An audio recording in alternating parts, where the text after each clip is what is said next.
Allez, on va commencer par faire la petite preview du Tour d'Espagne. On va regarder ça, on va attendre 2-3 minutes peut-être vu que je viens que de lancer. Allez, tac. Le temps que ça se mette en place. Alors, tac.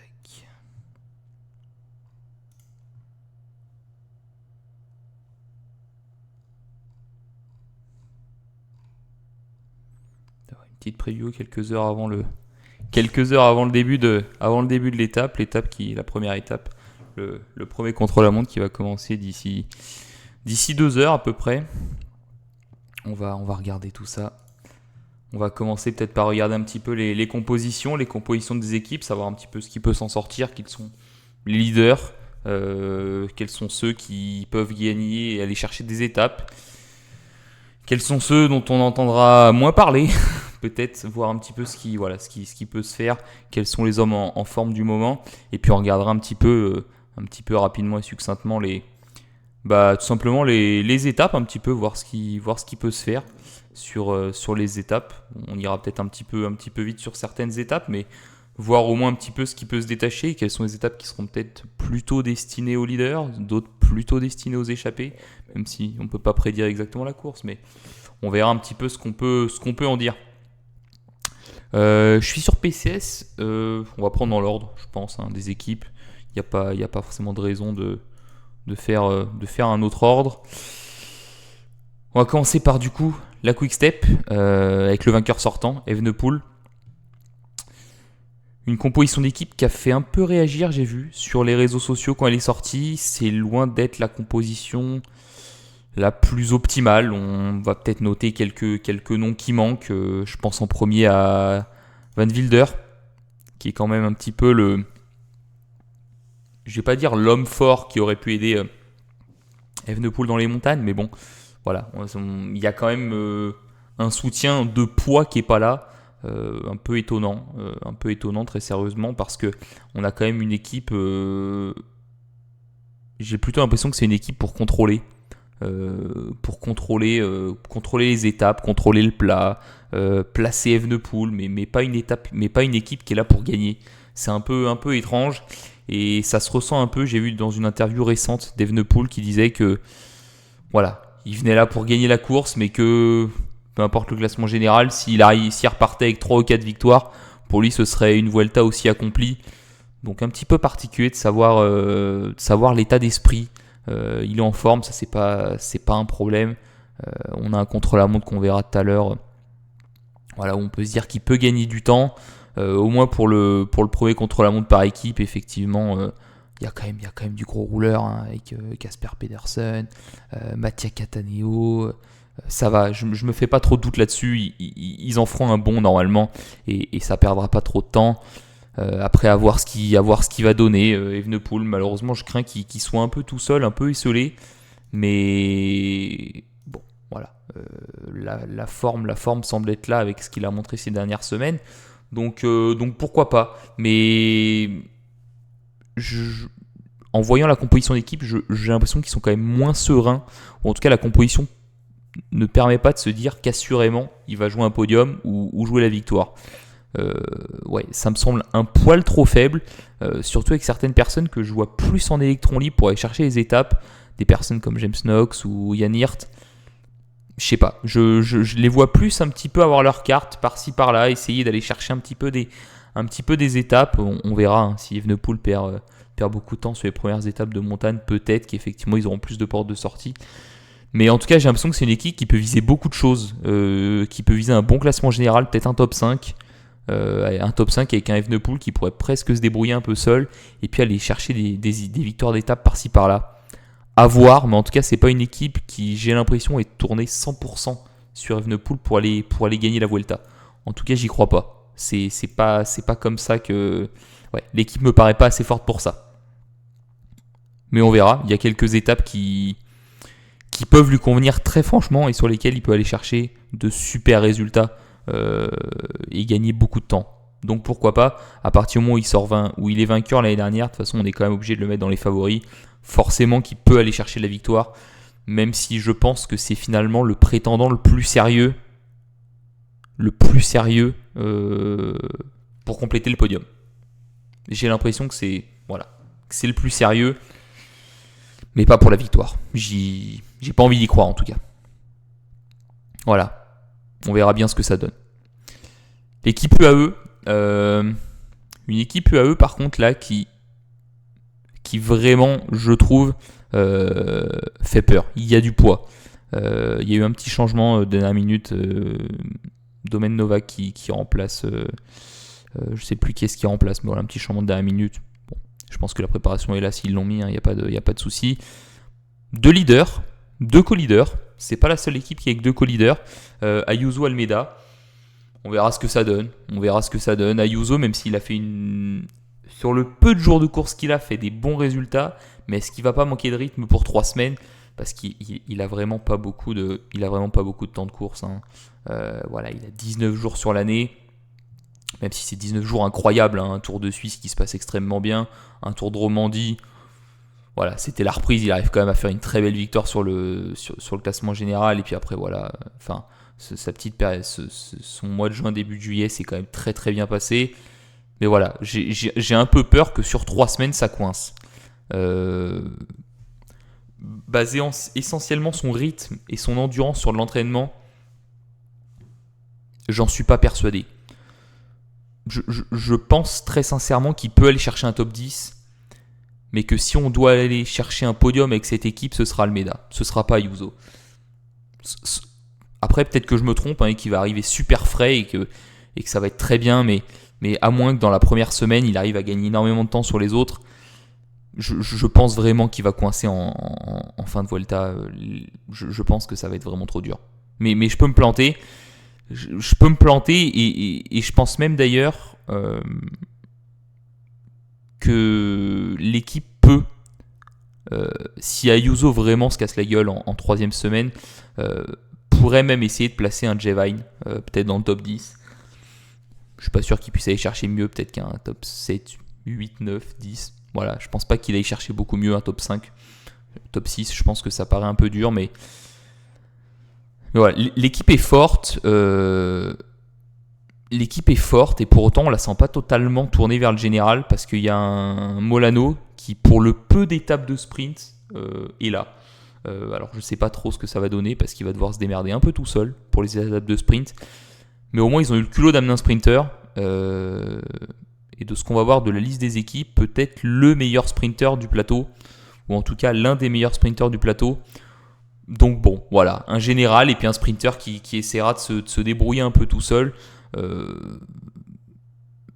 Hormis le général et Molano qu'on va mettre de côté, mis à part peut-être un Marc Soler qui aura sa carte, sinon j'y crois pas. Je pense que vraiment Jevine sera tourné sur aider pour le général et donc peut-être arriver à tenir et à raccrocher les wagons pour essayer de jouer un top 10. Et la grosse interrogation de la forme de Ayuso, mais très sincèrement, je pense pas que c'est une équipe qui va aller chercher beaucoup de victoires d'étape. C'est une équipe qui va jouer placée, qui va aller tenter de jouer un podium. Almeida sur le podium, moi ça me choque pas. Très sérieusement, je pense que sur les 3 premières équipes qu'on va voir, on a le podium qui se dessine. Après, on ne sait pas ce que peut donner la course, hein, une chute, un Covid, j'en sais trop rien, une maladie, quelqu'un qui est malade. Voilà, ça peut tout bouleverser, mais voilà, je pense qu'on a un Evenepoel qui est sur une marche du podium, un Almeida qui sera sur une autre. Et voilà, mais une équipe très très solide quand même, parce que pour rouler en montagne, si jamais un Ayuso est un peu léger, mais qu'il arrive à travailler pour Almeida, si on a Ayuso, Marc Soler, Jevine, qui arrive, et même Novak, hein, qui travaille pour Almeida en montagne, très sérieusement, il a un train énorme, absolument énorme, pour pas perdre de temps, voire même pour en gagner, pour vraiment contrôler des étapes. Voilà, elle n'est pas venue là pour rigoler, l'équipe. Je pense que jouer le général, jouer le top 5 avec 2, ça va être très compliqué. Hein. Très sérieusement, je pense pas. Mais à voir. Mais voilà, je pense qu'à la différence d'une Quick Step qui va pouvoir aller jouer quelques étapes avec des hommes forts, Là, les étapes, ça va être Molano. Hein. Si Molano va pas chercher l'étape, voilà. Sur une giclette, Almeida pourrait aller peut-être en chercher une parmi les prétendants à la victoire finale, mais ouais, je pense que ce sera le seul. Mais une équipe très très forte, il va falloir vraiment compter sur eux. Bon, on s'y attend, hein, UAE, Jumbo-Visma, c'est vraiment les équipes fortes pour contrôler, c'est les équipes du général, mais voilà. Là, ça fait peur et ils sont pas venus là pour rigoler. Jumbo-Visma, quoi en dire? Le rouleau compresseur Jumbo-Visma, ils sont venus avec une équipe absolument de dingue. Absolument de dingue. Déjà les deux co-leaders, Roglic, Vingegaard. De ce que j'ai dit avant, je pense qu'il n'y a qu'une seule place, et c'est la place du vainqueur. Elle sera pour Roglic ou Vingegaard, très sérieusement. Je vois pas les deux. Je vois pas les deux monter sur le podium, très sérieusement. Mais je vois un peu un Tour de France 2021, 2022 plutôt, où où ils vont s'amuser. Ils vont aller jouer avec la concurrence. Ils sont deux, ils vont en profiter. Les deux sont extrêmement forts. Vingegaard, je pense qu'il n'aura pas tout perdu de sa superbe du Tour de France. On a un Roglic qui est quand même vraiment en forme. Hein. C'est pas un souci. C'est pas un souci. Il sort fort. Il a gagné tous les classements généraux auxquels il a participé cette année. Il fait une année absolument incroyable. Voilà, il gagne tout. Il roule pas énormément, mais il gagne tout. C'est vraiment énorme. Son Tour de Burgos, c'est absolument incroyable, vraiment incroyable. C'est juste lui et la concurrence. Donc voilà, je pense très sérieusement que les deux ne pourront pas faire un podium. Je sais pas, c'est un pressentiment parce que Jumbo-Visma a toujours de la poisse. Il y a toujours un moment où ils sont poissards. Et je pense que la poisse va venir d'un des deux qui finira pas la Vuelta. Très sérieusement. Je sais pas. Ils ont toujours la poisse, c'est toujours ça. Sur le Giro, ils ont la poisse parce que Roglic aurait pu absolument tout perdre en déraillant sur le dernier contre-la-montre. Bon, est-ce qu'on peut dire qu'ils ont vraiment eu de la poisse sur le Tour de France? J'en suis pas sûr. Mais sur les grands tours des dernières années, c'est peut-être le seul moment où ils l'ont pas. Sinon, il y a toujours des chutes, des moments de moins bien. Donc voilà, je sais pas. Peut-être que c'est bon, hein, ils l'auront plus cette poisse. Mais voilà, dans le doute, je les mets pas vainqueurs. Enfin, je les mets vainqueurs, mais pas avec deux sur le podium. Ou en tout cas, je pense qu'il y en a un qui perdra du temps. Je pourrais très bien avoir un top 10 du deuxième. Hein, ça me choque pas. Si on parle de l'équipe plus généralement, un Sepkus incroyable. C'est son 3e grand tour de l'année. La seule chose qu'il vit, c'est être le coéquipier parfait sur 3 grands tours d'affilée. Il est incroyable. Il fait des top 15 alors qu'il se donne comme jamais. Mais voilà, quand il relâche l'effort, il n'est pas perdu. Un Van Barle pour rouler absolument de partout. Un Kelderman qui va aider en montagne. Enfin, voilà, l'équipe, elle est juste parfaite. Et elle a beau être tournée 100% sur le général, il y aura des victoires d'étape, c'est sûr. C'est sûr. Un Roglic, un Vingegaard, ils peuvent gagner des étapes de montagne, ils peuvent gagner des sprints en petit comité, des contre-la-montre. Donc ça, je me fais pas de doute. C'est une équipe qui va marcher très fort. Je suis pas sûr qu'ils s'emparent du maillot dès le contre-la-montre par équipe. Il y a quand même de grosses équipes de rouleurs qui sont venus, mais n'empêche que voilà, très sérieusement, je vois pas ce qui les empêche de faire un triplé cette année. Ils ont une forme incroyable, ils sont vraiment au-dessus, ils ont des coéquipiers qui sont au-dessus. Yann Tratnik est absolument incroyable aussi. Enfin voilà, je parle pas forcément de tout le monde, mais voilà, là pour le coup, c'est une équipe qui est venue pour la gagner, qui est venue pour gagner la Vuelta et qui, à moins d'un gros coup de moins bien, d'un gros souci, je les vois pas le perdre. Ils sont vraiment trop dominants cette année. La forme est là pour tout le monde. C'est ouais. Enfin, je sais pas. Ils ont dû à peu près tous gagner une étape déjà cette année. C'est pas dit. Je pense pas qu'Elderman ou Gesink a pas gagné cette année. Mais voilà, c'est vraiment une équipe incroyable. Je pense qu'il y a trop rien à dire. On peut regarder la composition sur les 3 grands tours de cette année. À chaque fois, on se dit qu'ils peuvent le gagner. C'est juste voilà. À Evenepoel, on n'est pas sûr. À Almeida, on n'est pas sûr.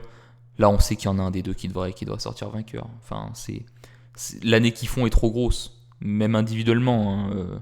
Vingegaard fait une année incroyable, Roglic fait une année incroyable, Sepkus fait une année incroyable en tant que domestique. C'est vraiment ouf. Donc voilà, on y croit. Finalement, il y a trop rien à dire. Parce qu'ils vont gagner des étapes, ils vont jouer le général, voilà, ils sont juste bons de partout. Voilà. Laissons-les faire, laissons-les nous faire rêver. Et puis voilà. Ineos. Que dire d'Ineos? Geraint Thomas lui-même, alors qu'il est leader, a dit que ça allait être compliqué, qu'il n'était pas dans une forme impériale. Il fait un très bon Giro, il finit deuxième ou troisième, je sais plus. Deuxième, je crois. Il fait un très bon Giro, une bonne année, mais même lui ne dit qu'il n'est pas dans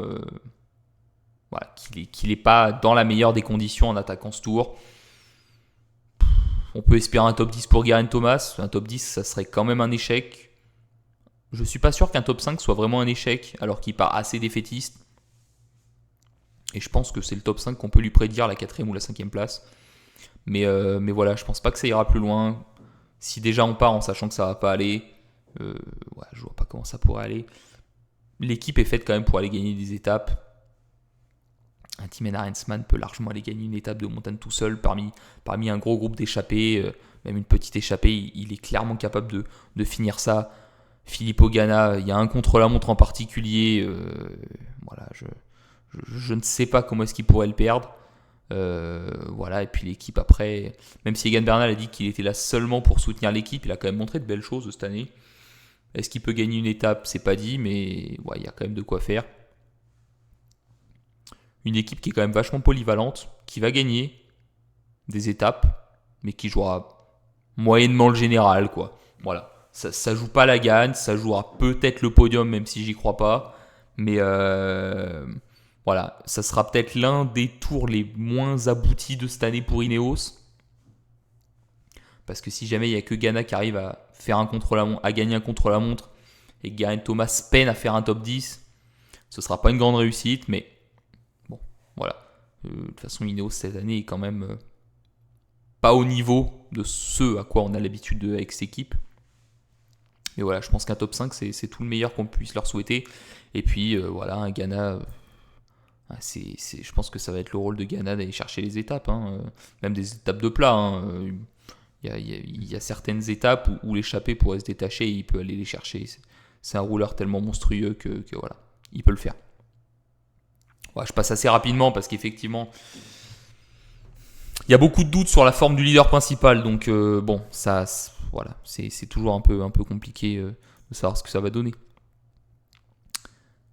Bahreïn, une équipe Bahreïn qui, un peu comme toujours, va compter sur les trois mêmes personnes, Landa, Pouls et Caruso, pour aller faire un général. Je ne sais pas si ça a vraiment été annoncé qui était le leader principal. J'ai pas l'info. Clairement, les trois peuvent prétendre également à un top 5. Un podium, j'y crois pas. Parce qu'il y a un moment où les trois sont au très bon niveau. Il va falloir se sacrifier. Je sais pas. Je les vois plus aller chercher des étapes, très sincèrement. Parce que un Santiago Buitrago peut aller chercher des étapes de montagne vraiment sympas, un Wout Poels également. Je pense vraiment qu'ils vont pas trop jouer le général. S'il y a un top 10 qui tombe, il y a un top 10 qui tombe. Peut-être pour un Landa qui arrivera à faire un top 10.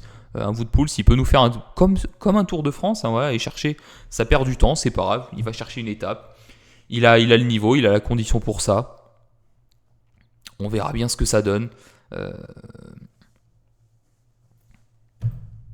J'y crois. Peut-être même que les trois peuvent être placés dans un top 15. Ça me choquerait pas, vraiment. Mais voilà, très sincèrement, je suis pas sûr que ce soit une équipe qui reparte avec grand chose. J'ai un peu peur pour eux. Qui repartent avec un classement général correct. Peut-être un ou deux dans le top 10. Mais qui est pas beaucoup plus.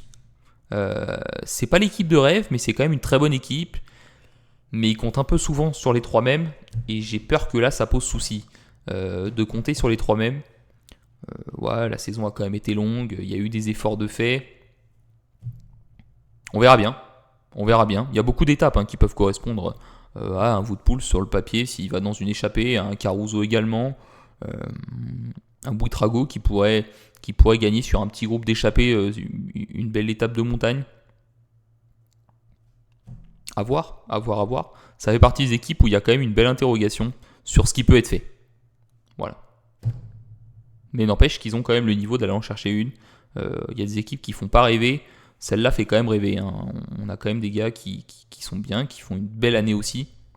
Donc voilà, on a le droit de rêver. La Lidl Trek, il y a peu d'étapes de sprint. Et ils en ont quand même amené un. Jacopo Mosca, je vais y arriver.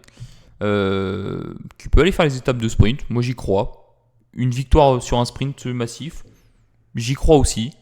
Je pense que Juan Pedro Lopez va jouer le général. Mis à part son coup d'éclat où il prend ce Giro, il me semble. Il prend le maillot de leader pendant quelques jours.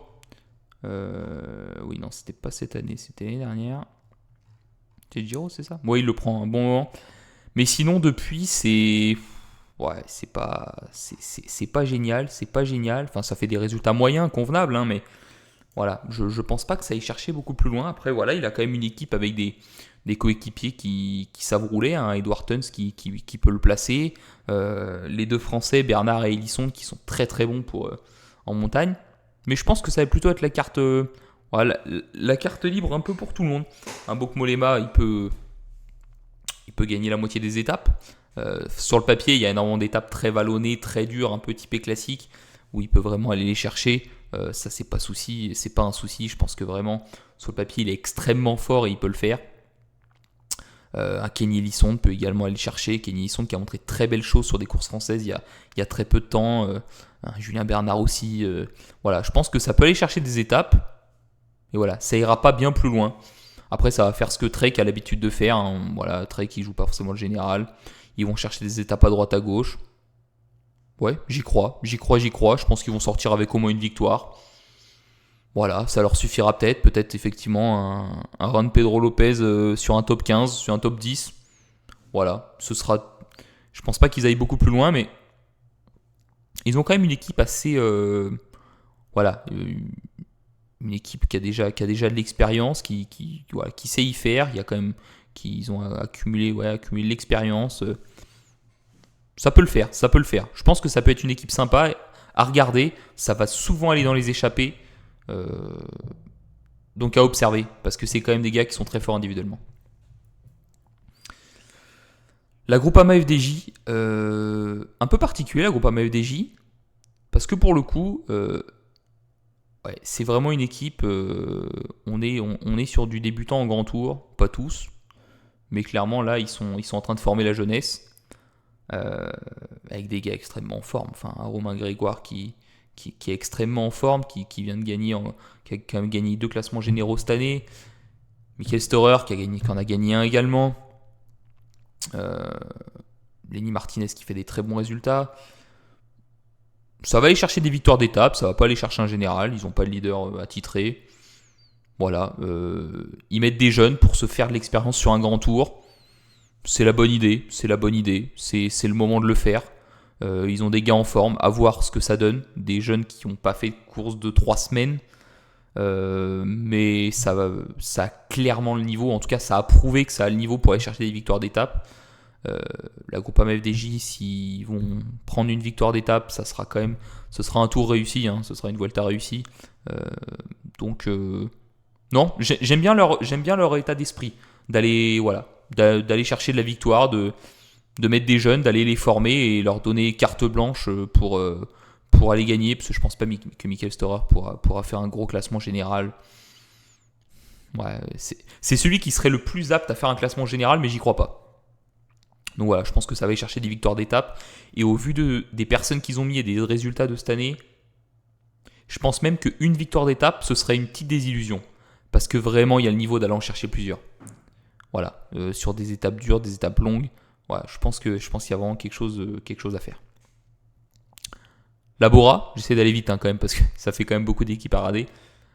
La Bora, un Alexander Vlasov qui va jouer le général.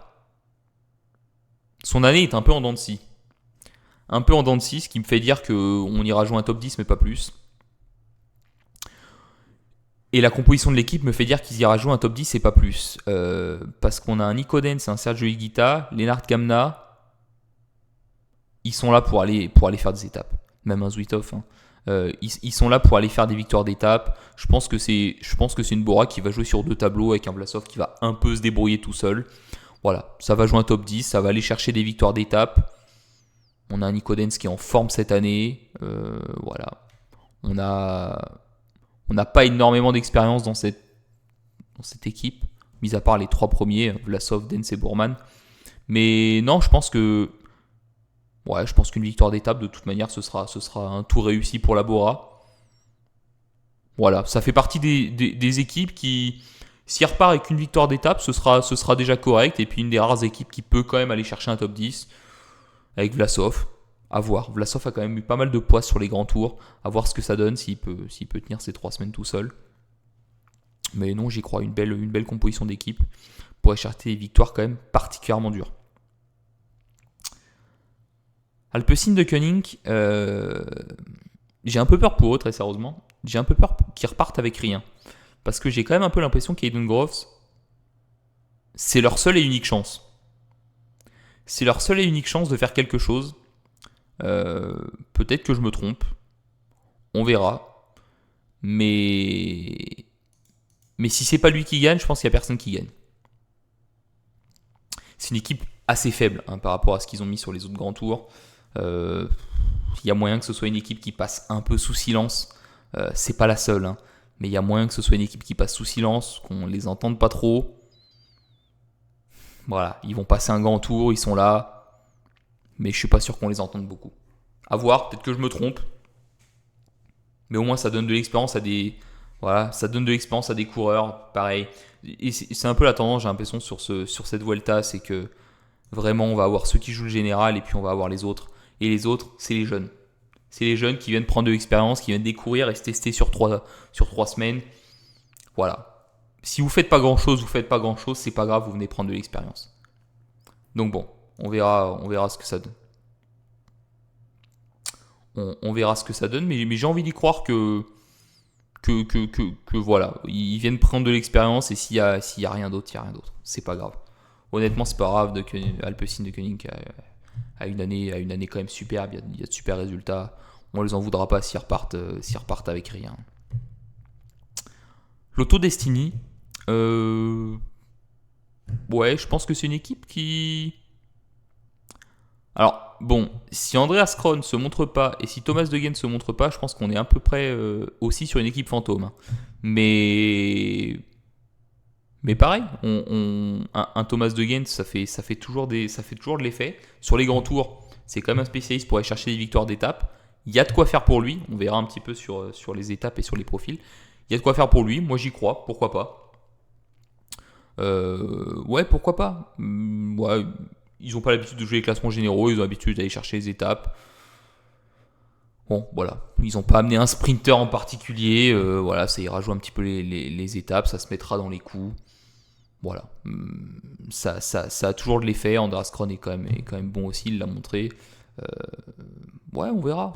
Ils ont aussi amené un petit paquet de jeunes pour leur donner un petit peu d'expérience.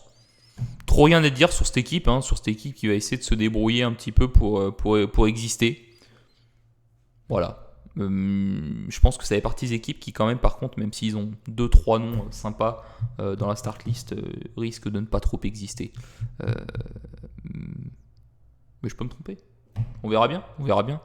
Il y a beaucoup d'étapes qui laisseront place quand même, je trouve, on verra ça après, mais à l'inconnu, on sait jamais. Les échappés iront peut-être au bout. Il faut y croire. Faut placer quelqu'un et on verra ce que ça donne. IF, je ne sais pas si Carty va jouer le général. Très sérieusement, je pense pas et je pense qu'il n'en a pas le niveau actuellement. Mais ils ont une bonne équipe pour aller chercher des victoires d'étape. Un Bissegger, même s'il est en dedans sur les contre-la-montre cette année, très en dedans même, on ne sait pas. Ça reste quand même un spécialiste du chrono. Il peut avoir un moment de génie, une bonne journée, ça peut le faire. Et puis il y a du monde, un Sean Quinn, voilà, un Caicedo qui peut aller chercher des étapes, un Hugh Carty qui peut également chercher une victoire d'étape sur de la montagne. Ouais, je pense que c'est pareil. Ils iront chercher une victoire peut-être. Un Marijn van den Berg qui a peut-être allé chercher un sprint, pourquoi pas. Un sprint général. Il en a le niveau, il en a gagné un en début d'année, si je dis pas de bêtises, sur les premiers classiques de l'année en Espagne. C'est ça, sur Alcudia. À voir. Moi j'y crois. Je trouve que l'équipe IF vient quand même avec des armes. Ils peuvent exister sans Nelson Poles. J'y crois. Parce que c'est un peu lui qui leur fait leur année. Mais j'y crois qu'ils peuvent exister sans lui. Mais c'est pareil, c'est un peu une équipe qui va se battre pour aller chercher des victoires d'étape. Rien de plus. Mais il y a quand même du beau monde. Et un Hugh Carty top 10. Pourquoi pas. Il l'a déjà prouvé qu'il sait le faire. Par contre, il a personne pour l'aider pour ça. Donc il va falloir se débrouiller. AG2R, beaucoup de Français. Que dire d'AG2R? Ils ont aussi amené un sprinter, malgré le fait qu'il n'y ait pas beaucoup d'étapes de sprint. Andrea Vendrame. Est-ce qu'il est capable d'en gagner une? Je ne sais pas. Vendrame est un peu particulier. Il peut jouer à la fois les victoires d'étape sur des échappées à long cours et puis sur des sprints. À voir, le plateau de sprinter est pas énorme, il n'y a pas beaucoup d'étapes de sprint. Pourquoi pas? On verra ce qu'il peut faire, mais il fait partie de ceux qui peuvent aller en chercher une. Après, des hommes en forme, un Dorian Godon qui pourrait aller en chercher une, Paul Lapera qui montre quand même plutôt de bonnes choses. Mais en tout cas, bon, voilà, ça va filer dans les échappées, il n'y a rien d'autre. Hein. Toutes les étapes un peu difficiles, mais qui ne sont pas de la très haute montagne, mais qui ne sont pas du sprint non plus, s'il n'y a pas un G2R dans l'échappée, ce sera une journée de raté. Obligatoirement. Cette équipe n'est faite que pour ça. Donc à eux prendre les bons coups. Ils ont le niveau pour aller chercher des victoires d'étape. Une, ce serait de manière une réussite. Ils ont déjà une victoire d'étape sur le Giro, une victoire d'étape sur le Tour de France. Une et leur année est réussie. Hein. Sur une équipe comme AG2R, on ne leur demandera pas plus. Donc voilà, ils ont les cartes. Maintenant, il ne faut pas qu'ils les loupent les coups. Jayco, ils ont une équipe qui, sur le papier, est pas extrêmement forte. On va être honnête. C'est pas l'équipe qui fait rêver. Mais ils ont Eddie Dunbar qui a fait une bonne Vuelta. Un bon Giro, autant pour moi. Il finit 7ème. C'est à peu près la première fois qu'on lui donne sa chance. Donc qu'il finisse 7ème, c'est pas déconnant.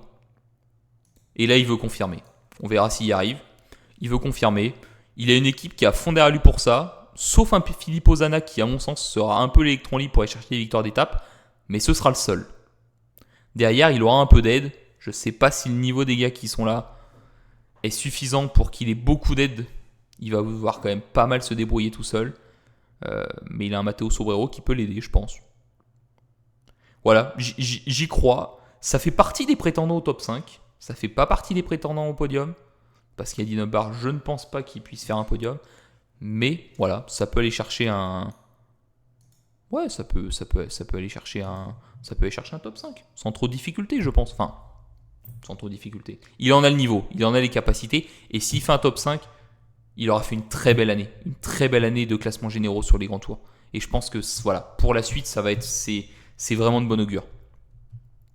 Et un Filippo Zana qui a réussi à gagner une étape sur le Giro aussi. Donc voilà, on a quelqu'un qui peut aller chercher une victoire d'étape. Ça peut être tout bon comme vraiment mauvais. Hein. Si Dunbar fait pas top 10 et si Zana va pas en claquer une, bon, bah, ce sera une Vuelta oubliée. Il va falloir un peu de chance. Un peu de chance quand on n'a qu'un seul homme qui peut aller chercher de la victoire d'étape. Mais non, je crois au fait que Dunbar puisse s'en sortir.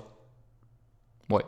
Et puis au pire, même s'il fait un top 7, bon, ça montrait qu'il n'y aura pas énormément de progression, mais il y a quand même un plateau pour le classement général qui est quand même super relevé, je trouve, sur cette Vuelta. Donc même s'il faisait pas mieux qu'au Giro, ce serait quand même un bon résultat.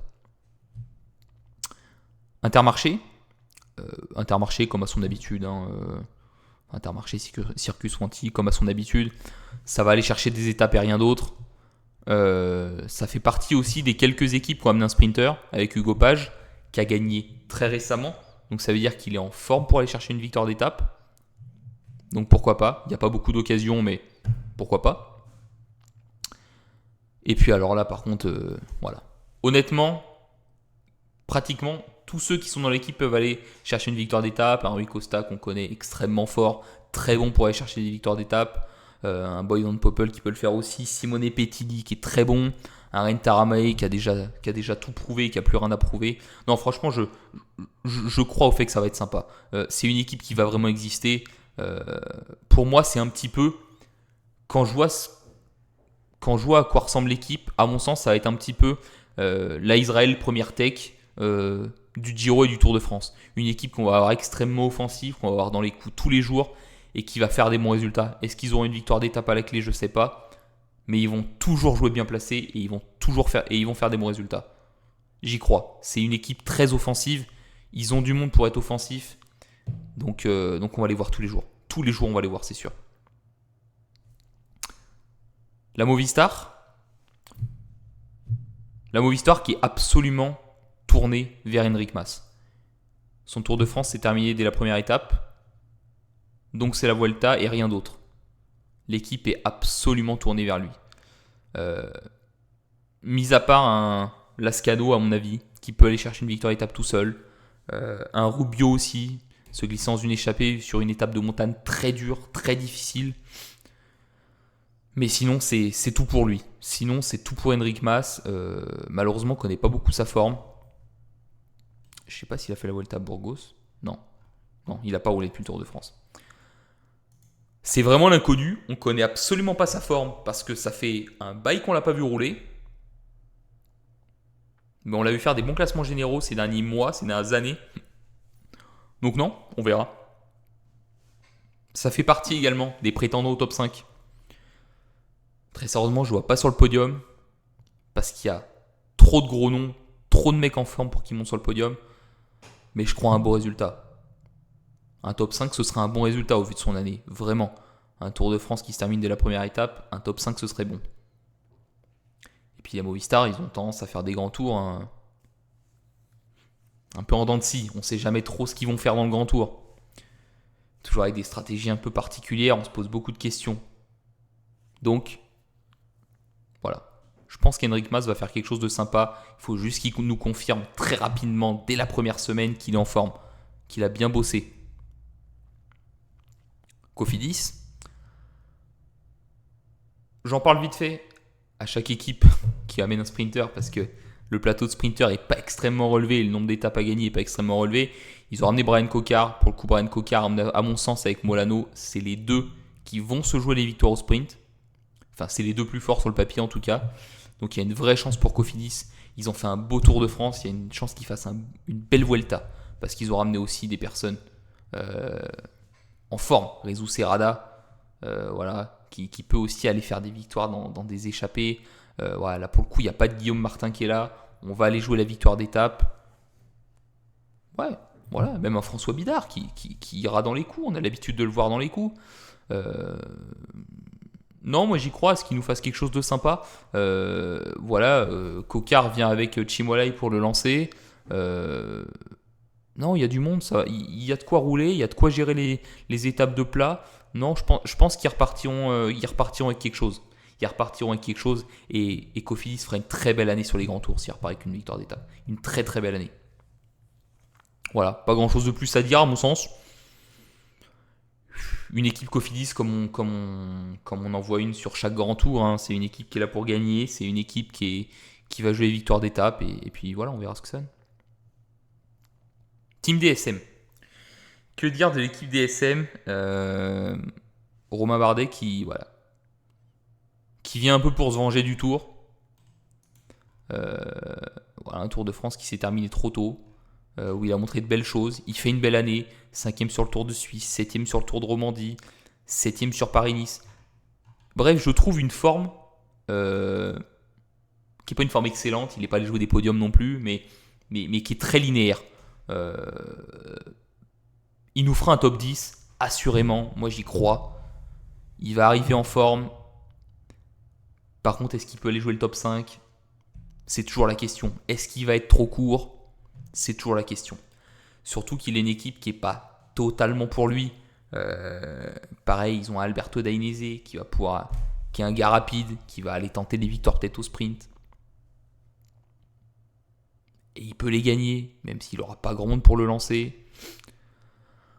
On a des mecs en forme, mais qui sont très jeunes, qui manquent un peu d'expérience. Max Poole, Oscar Only, qui font quand même une très belle année. Donc voilà, c'est un peu particulier parce que il peut faire quelque chose de bien. Il a une belle forme sur l'année, mais il n'a pas forcément l'équipe qui lui permettra de faire quelque chose de grand. Il n'a pas l'équipe qui lui permettra d'aller faire un podium, ça c'est sûr. Mais à voir, pourquoi pas. Ça fait partie des équipes qui jouent un top 10 et rien de plus, et des victoires d'étape à côté. Voilà, je pense qu'il n'y a pas plus de prétention sur le classement général qu'un top 10. Arkea, premier grand tour pour Kevin Vauquelin, qui va être le leader. Leader au général, ça on verra. On verra si ça peut tenter un général. Je pense qu'un top 15 ou top 20 sera un bon résultat. Top 15 sera un bon résultat au vu du début d'année quand même excellent, même s'il a la forme qui a quand même pas mal baissé sur l'été. Sinon, on a une équipe qui s'est montrée un peu offensif. Michael Ries qui s'est montré offensif ces dernières semaines. Je ne sais plus encore c'était quelle tête, Tour de Pologne. Ouais, Tour de... Non, c'est son échappée sur le tour, sur l'Arctic Race of Norway qui m'a un peu marqué, où il était présent. Voilà, il s'est montré offensif, il a l'air d'être en forme. Voilà. Est-ce que Hugo Hofstetter pourra aller faire des sprints ? J'y crois pas. Je suis pas sûr que son niveau actuel lui permette. Mais voilà, on a un Christian Rodriguez aussi qui peut aller faire des choses, qui peut aller faire des échappées. Je suis pas sûr qu'Arcar sorte avec grand chose de cette Vuelta. Pour autant, je suis pas sûr qu'Arkea soit l'une des équipes fantômes de cette Vuelta. On verra. C'est un peu le... On verra. Et ce qui est dommage, c'est on verra si c'est une équipe fantôme ou pas. Voilà, malheureusement, on ne peut pas forcément prédire quelque chose de grand pour cette équipe, mais on verra ce que ça donne. Total Energy. Total Energy qui, je trouve, ont amené plutôt une bonne équipe pour une Vuelta. Un Pierre Latour qui s'est montré très en forme sur l'année, qui a bossé ces derniers temps sur ses problèmes en descente. J'ai lu un article qui disait qu'effectivement il a fait des stages en moto pour mieux appréhender la vitesse. Donc peut-être que son blocage est peut-être pas totalement enlevé, mais il perdra peut-être pas 30 secondes en quelques kilomètres d'une descente. Et si son problème s'est atténué, il ira faire une victoire, il ira gagner une étape, parce qu'il est vraiment en forme. Très très très en forme cette année. Enfin, il retrouve son niveau un petit peu qu'il avait sur la fin avec AG2R, quand il était capable d'aller chercher le maillot blanc sur le tour. Voilà, je pense qu'il nous fera quelque chose de sympa. Après, globalement, ils ont quand même amené des jeunes. Thomas Bonnet, Alan Newsmo. Joussom, plutôt, si je le prononce bien. Non, je pense que ça peut donner quelque chose de sympa. C'est une équipe qu'on va voir prendre les coups. Est-ce qu'ils ressortiront quelque chose? Ça, j'en sais pas. Mais je pense qu'on va les voir. Ils ont quand même une belle équipe. Un Steph Kras qu'on a vu un petit peu dans quelques coups durant l'année. Ça fait partie de ces équipes qu'on va voir agressifs. Est-ce qu'ils repartiront avec quelque chose? On n'en sait rien. Et de toute façon, les équipes qu'on va voir aussi après, ça va être un peu l'interrogation. C'est on les verra, oui. Est-ce qu'ils repartiront avec quelque chose? Pas sûr. Voilà. Parce qu'on ne connaît pas le niveau. On ne sait pas. En fait, le problème, c'est qu'il y a des leaders du général qui sont tellement forts. Le plateau pour le général et pour le top 10 en particulier, voire même le top 5, est tellement vaste et tellement fort que vraiment... Et cette Vuelta, on verra les étapes après, elle est tellement dure qu'il y a une possibilité pour qu'il n'y ait pas grand-chose pour les échapper. Et s'il n'y a pas grand-chose pour les échapper, c'est des équipes qu'on ne verra pas, une équipe comme Total Energy. Donc on verra dans les coups, bien évidemment, on les verra, ils vont exister. Ils repartiront avec rien. Ce sera beaucoup d'efforts pour peu de résultats. Voilà. Mais on verra. En tout cas, ils ont un Pierre Latour, qui à mon sens est leur carte maîtresse, même s'il y a un Fabien Doubet aussi qui a déjà montré de belles choses, mais ouais, c'est leur carte maîtresse pour essayer d'aller chercher quelque chose. Astana qui va peut-être essayer de remonter un peu cette mauvaise pente des grands tours, où on parle pas beaucoup d'Astana. J'ai un peu peur qu'on parle pas beaucoup plus d'Astana. Je peux me tromper. Mais à part un Samuele Battistella qui a montré de belles choses cette année, je trouve que l'équipe est un peu vide. Enfin non, on a des noms qu'on connaît. Voilà, un Dobronski, on le connaît. David de la Cruz, on le connaît. Mais voilà, le niveau, il n'est pas là ces derniers temps. Astana est un petit peu en deçà du Astana qu'on a connu. Ça va aller dans les coups encore une fois, mais ouais, je suis vraiment pas sûr je suis vraiment pas sûr des résultats. Burgos, Burgos qui pour une équipe invitée, je trouve a une très belle équipe.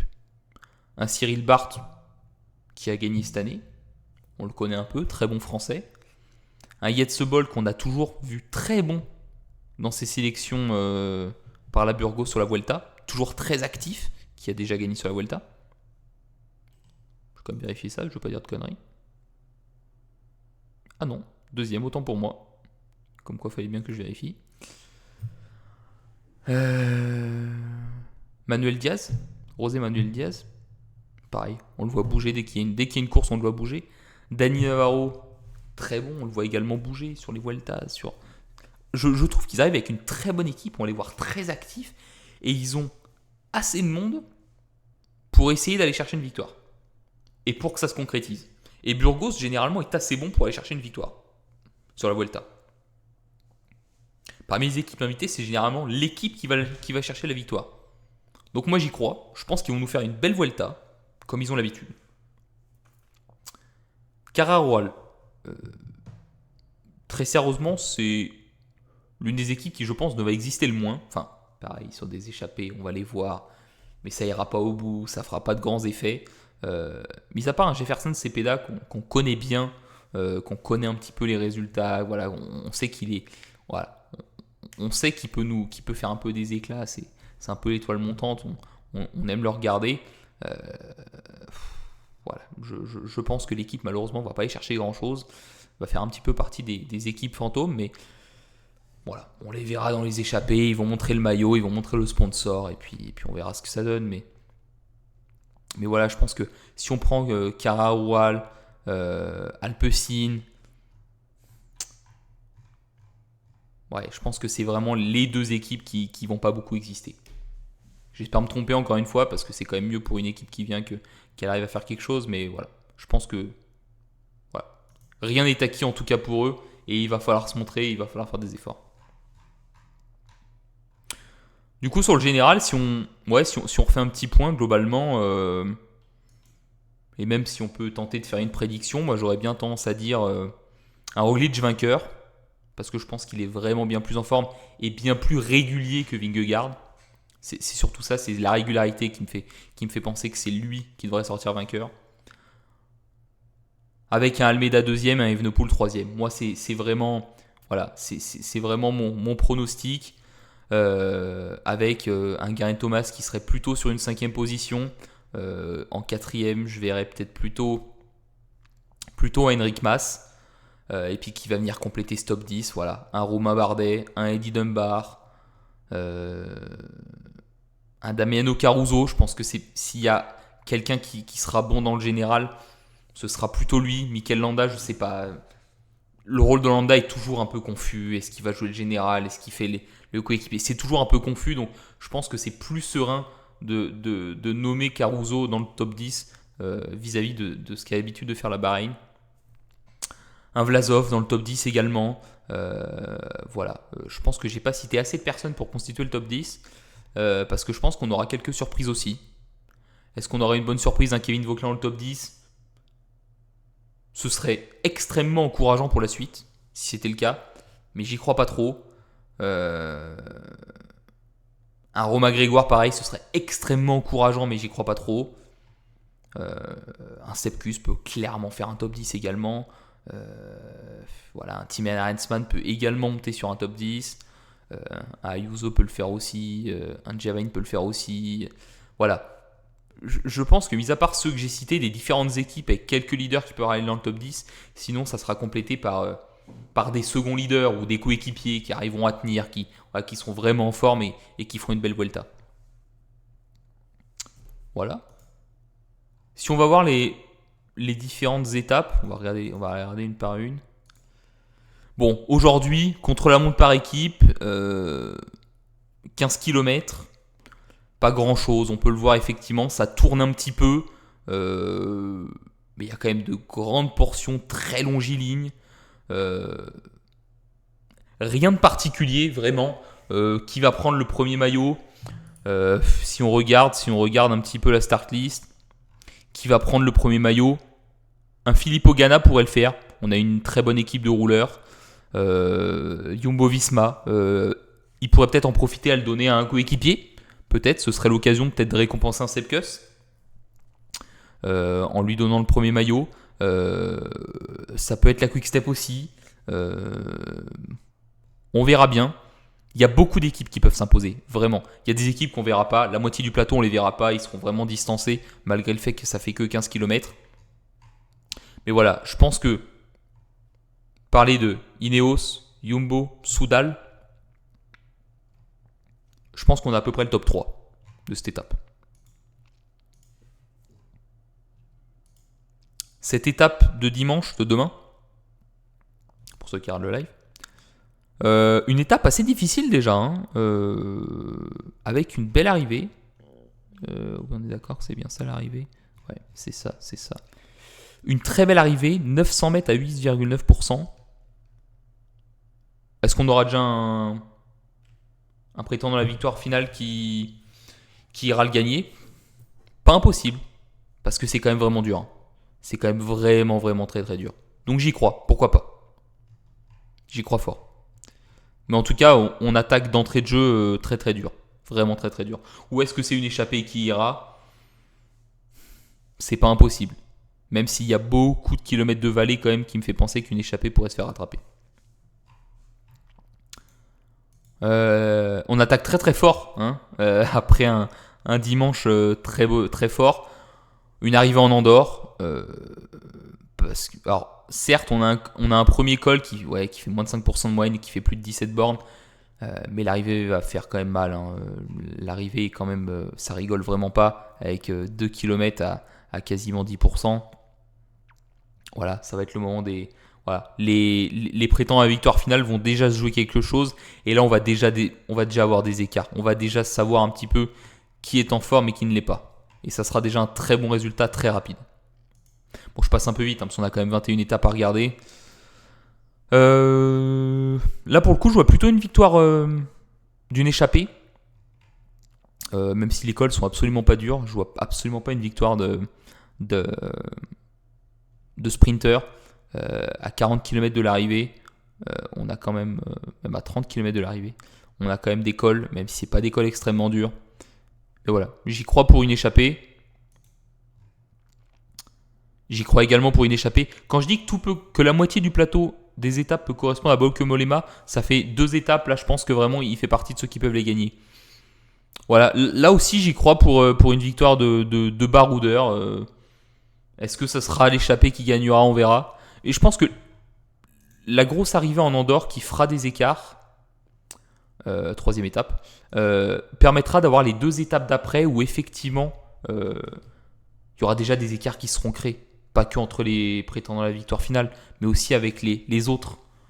S'il y en a qui ont déjà 20 minutes de retard, ça pourra aller dans une échappée pour jouer cette victoire-là, pour jouer ce genre de victoire. Donc voilà, ça va se faire très vite, je pense. Une autre est arrivée également. Est-ce que c'est assez dur? Oui, c'est assez dur. On a des très gros pourcentages. Voilà, ça fait en une semaine. J'ai pas regardé l'étape 7. Ouais, dans l'étape 7, c'est pas le cas. Mais ça fait une première semaine où globalement, on a au moins 2 très grosses étapes pour déterminer pour vraiment se construire un premier classement général, savoir un petit peu qui va gagner, qui est vraiment largué. Donc on verra ce que ça donne, mais ouais, je pense que ça va être sympa. Ça va être très très sympa. Moi, cette étape 6 me fait particulièrement envie et je pense que ça va être extrêmement sympa. Tout que c'est quand même un petit enchaînement parce que les cols sont pas extrêmement durs, voilà, 4,5%, 6%. Mais ça va être quand même épuisant. Ça va être épuisant. Donc non, on a quand même de très très belles étapes. Et c'est là où je dis que c'est une Vuelta qui est quand même très très dure. C'est-à-dire que première semaine, on aura à la fois à peu près 2 à 3 étapes pour les leaders avec de la très belle montagne, même si c'est pas de la très haute montagne, pas énormément d'enchaînement, mais des arrivées très dures. Et au moins 2 étapes pour baroudeur. Donc ça monte, c'est irrégulier, c'est casse-pattes, c'est voilà. Rien que la première semaine sera dure. Une étape 8, ouais, très sérieusement, l'arrivée est très très dure. Encore une fois, c'est cette Vuelta, j'ai l'impression, les cols sont pas forcément énormes, mais par contre, c'est casse-pattes, il y a beaucoup de pourcentage dans les derniers kilomètres, les écarts seront, on sera à mi-Vuelta que les écarts seront énormes. Donc ouais, ça va être très très sympa de voir ce que ça va donner. Là, on sera, si je dis pas de bêtises, étape 8. Étape 8, on sera à la deuxième. Non, on sera pas encore on sera pas encore à journée de repos. Donc non. Mais la journée de repos, elle sera, elle va faire plaisir hein, parce que vraiment c'est très très dur. Alors là, on a un monstre. Vraiment, on a un monstre. Hein. Je sais pas trop quoi dire de cette étape parce que on regarde que les derniers pourcentages, mais quand on regarde, on a 40 km de montée. Ça va être extrêmement usant. Il y aura déjà des écarts. Il y aura déjà eu des très gros pourcentages sur les étapes d'avant. Je pense que vraiment cette Vuelta va se jouer avec des très gros écarts. On parlait de gros écarts sur le Tour de France parce qu'on avait des 20 minutes dans le top 10. Il va y avoir des très gros écarts, vraiment. Vraiment, vraiment, parce que il y a trop de difficultés. Enfin, il y a des pourcentages énormes. Il y a des pourcentages qui font que ça peut perdre 1 minute en quelques centaines de mètres. C'est ouf. Enfin, vraiment, je pense que c'est le grand tour le plus dur de cette année, vraiment. Ça, pour moi, globalement, c'est l'étape de Ghana. Vraiment, ça vaut rien. Ce 500 mètres à 7%, il vaut rien. C'est un avis, hein, mais je pense vraiment qu'il vaut rien. C'est 26 bornes de plat. Enfin, on regarde, il n'y a quasi pas de virage, c'est du longiligne. C'est vraiment pour des spécialistes. Ouais. Il n'y aura pas d'écart. Enfin, 26 bornes, c'est quand même long. Mais je pense pas qu'il y ait énormément d'écart. Entre les leaders, hein, je parle, bien évidemment. Mais un contre-la-montre pour spécialistes. Voilà, on va avoir un Bissegger, on va avoir un Filippo Ganna et quelques leaders qui vont s'y placer avec un Roglic par exemple. Et voilà, je pense que ça ira pas plus loin, mais c'est une très belle victoire quand même. Et là, on rattaque direct. Pareil, il n'y a pas énormément de pourcentage, mais voilà, un dernier kilomètre assez compliqué quand même pour cette. On est sur la combien déjà? Sur la 11e. Voilà. Après, la journée est plutôt tranquille hein, quand on voit le profil. Hein. On est sur une montée sèche. Encore une fois, c'est les leaders qui en feront leur affaire. La journée n'est pas assez dure. Elle sera contrôlée, cette étape. Mais extrêmement d'arrivée dure. Cette étape 12, je pense qu'on peut être sur une étape de sprint, vraiment. Quelques cols, mais rien de bien méchant. Je pense que ce sera vraiment une étape de sprint. Une étape de sprint, finalement, peut-être la première étape de sprint. On va attendre la 12e étape pour avoir une étape qui soit peut-être suffisamment un vrai sprint général, hein, je parle, hein, parce que les premières, je pense que vraiment, si c'est une échappée avec des sprints en petit comité, ce genre de choses, mais là, vraiment, premier gros sprint général, même si effectivement, on a quand même des cols, on a des montées, mais rien de suffisamment dur, je pense.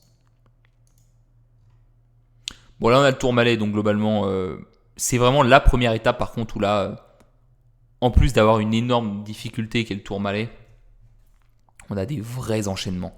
Un hors catégorie avec l'Obisque, un première catégorie avec le col de Spandel. Il y aura déjà des écarts, il y aura déjà de la fatigue. On est 13e étape, c'est loin d'être fini. Et pourtant, ça va être dur. L'Obisque, extrêmement long, des gros pourcentages. Une équipe forte, je pense à la Jumbo-Visma tout particulièrement, mais pourrait mettre en route dès le col de l'Aubisque. Ça fait que 135 km. Peut mettre en route dès ce col et il y aura des gros écarts. Si c'est le cas et s'il y a une équipe qui décide de mettre en route, il y aura des gros écarts.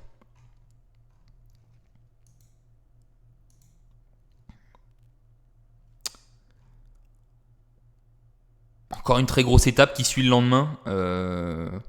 Encore des cols extrêmement durs, du hors catégorie. Ça va être usant, hein. Ça va être usant. Vraiment, ça va être usant pour les organismes. Et finalement, quand on est en train de regarder, on a la 14e étape.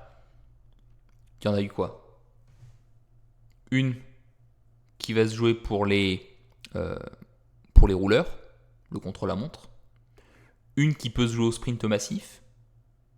2 à 3 qui peuvent se jouer pour une échappée des baroudeurs. Mais le reste, on n'est que sur des étapes qui vont se jouer sur les classements, qui vont se jouer par les leaders du général.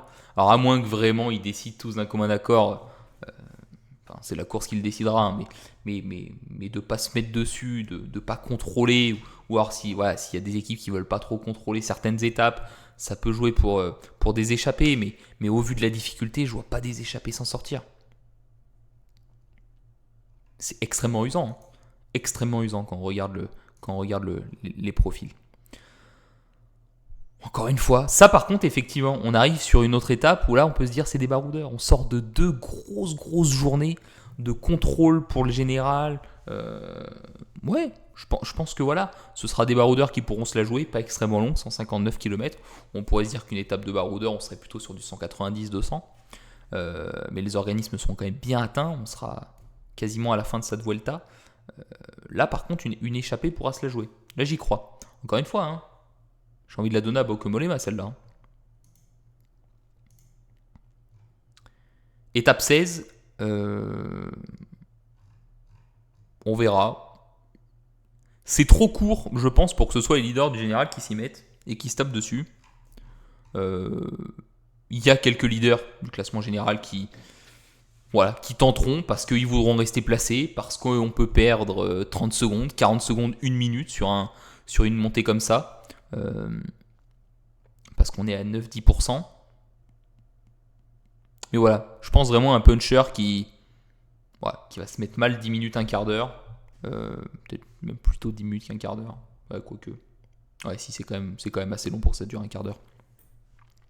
Mais voilà, ça va être quelque chose de dur. Ouais, là, encore une fois, une échappée peut-être.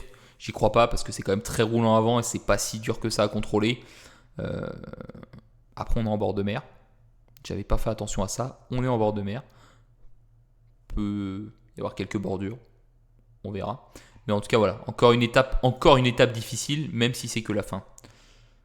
Bon, là, le très célèbre.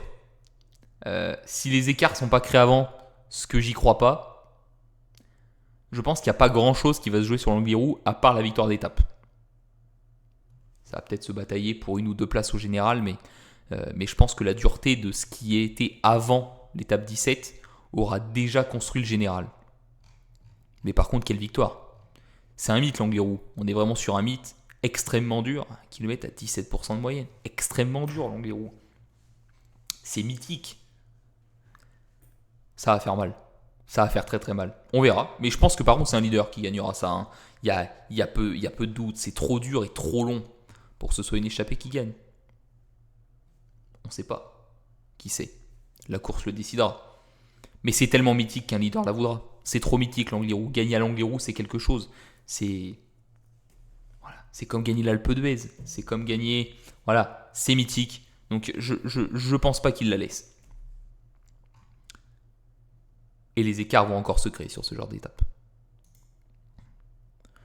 Encore une victoire compliquée. Compliquée à aller chercher.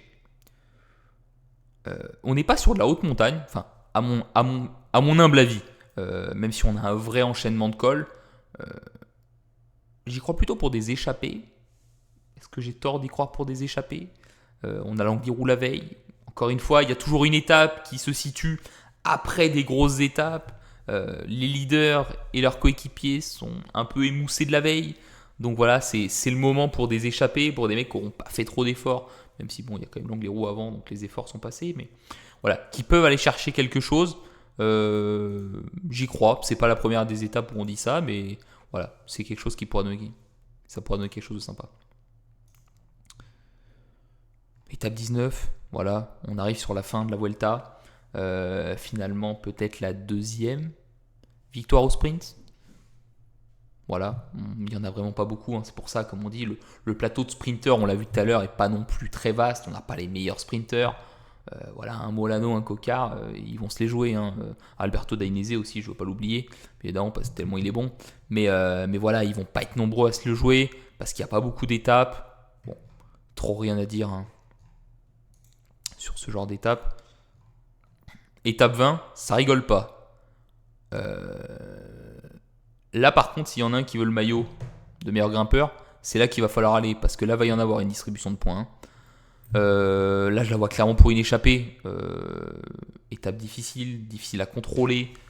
Étape longue de 108 km. Là, c'est une victoire d'échappée. Ça, et c'est une très très belle victoire d'échappée. Parce que je ne sais pas combien il y a de mètres de dénivelé sur cette étape. Mais je sais plus où je peux le voir. Bref, c'est pas grave. Mais ça va être très très très compliqué. Très très dur. Très très dur. Et c'est pas la première fois que c'est dur. Cette Vuelta est vraiment incroyable, sans déconner.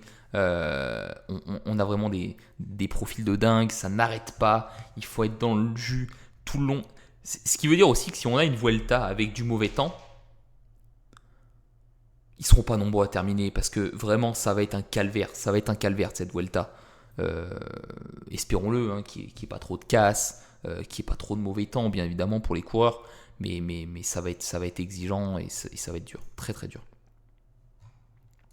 Et puis la dernière étape, si j'arrive à aller la chercher, tac. Voilà. Rien de particulier, sprint à Madrid, 3e ou 4e victoire au sprint, étape qui devrait se jouer au sprint. Voilà, trop rien de particulier, ça monte très légèrement à la fin. Bonne chance. C'est une bonne chose pour Brian Cocard, qui pourrait se faire une très belle victoire à Madrid. Mais voilà, je pense qu'on a quand même pu voir que voilà, on est sur une Vuelta extrêmement exigeante, extrêmement dure. Voilà, on attaque fort. Voilà, dès dimanche et dès lundi, on commence par 2 énormes bosses. Alors bon, certes, là c'est très court. La victoire va se jouer sur une montée sèche, juste extrêmement dure. Mais voilà, on va chercher des difficultés très très vite. On va enchaîner de très grosses difficultés, énormément de dénivelé, peu d'étapes de sprint, peu d'étapes de repos, peu d'étapes reposantes en tout cas, pour les leaders du général. Ouais, cette Vuelta va être sympa. À la fois parce qu'on a une Vuelta très dure et un plateau pour le général qui est quand même plutôt très élevé. J'ai vu certains qui notaient un petit peu mal, en tout cas qui montraient que c'était pas le plateau le plus relevé quand on regardait toute la start list. Mais en même temps, d'un côté, on a des leaders qui sont extrêmement bons, qui sont en pleine forme et qui vont jouer quelque chose.